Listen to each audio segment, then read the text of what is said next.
സെയിൽസിനെ സഹായിക്കുന്ന കോണ്ടൻറ്റുകൾ ഡെവലപ്പ് ചെയ്യുമ്പോൾ അതിൽ ശ്രദ്ധിക്കേണ്ട 4 പീകളുണ്ട്. ആ 4 പീസിനെ പറ്റിയാണ് നമ്മളിന്ന് സംസാരിക്കുന്നത്. ആദ്യത്തെ പി എന്ന് പറയുന്നത് പ്രോമിസാണ്, രണ്ടാമത്തത് പിക്ചറാണ്, മൂന്നാമത്തെ പ്രൂഫാണ്, നാലാമത്തെ പുഷാണ്. എങ്ങനെയാണ് ഈ 4 കാര്യങ്ങൾ വരുന്നത് നമുക്ക് നോക്കാം. ആദ്യത്തത് പ്രോമിസ്.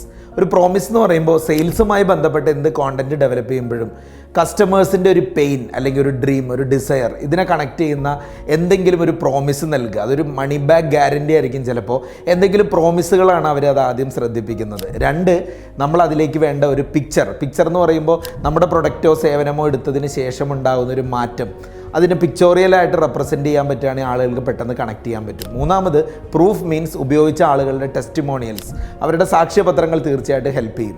4ാമത്തെ കാര്യം ഒരു പുഷും കൂടെ വേണം. ലിമിറ്റഡ് ഓഫർ ആയിരിക്കും, അല്ലെങ്കിൽ ഇന്ന ദിവസം ഡിസ്കൗണ്ട് തീരും, ഇന്ന ദിവസത്തിനുള്ളിൽ വാങ്ങുന്നവർക്ക് മാത്രം ഏർലി ബേർഡ് ഓഫർ പോലുള്ള കാര്യങ്ങൾ ചെയ്താൽ നന്നായിരിക്കും. അപ്പോൾ ഈ 4 പീകൾ ശ്രദ്ധിച്ചാൽ സെയിൽസ് കൂടുതൽ കൺവേർട്ട് ചെയ്യുന്നത് കാണാം. താങ്ക്